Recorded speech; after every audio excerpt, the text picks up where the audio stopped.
Mike Innovative Door. This is custom job here. Let's tune it up, lube and oil. You can see we extended the arm. There's no headroom up there. Put the opener back about 3 foot.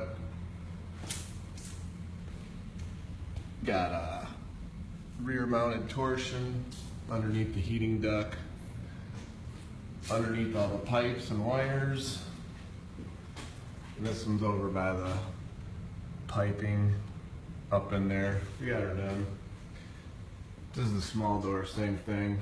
This one's kind of interesting too, because this one here we did the cable, custom mounted cable apparatus up there, and then it goes over the top on the opposite side mounted cable for low headroom. Both these doors roll pretty good.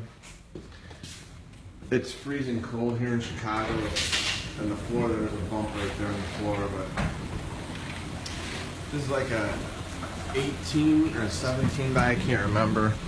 Custom painted doors, kind of like that dark brownish black look. Looks really good. We can do these jobs for Innovative Door, 630-271-9343. Visit us online at www.innovativedoorstore.com. Like us on Facebook and we'll like you. Thanks for watching our custom mounted door job video. And as always, I encourage everyone to praise the Lord. Thank you for watching our custom garage door installation and opener video.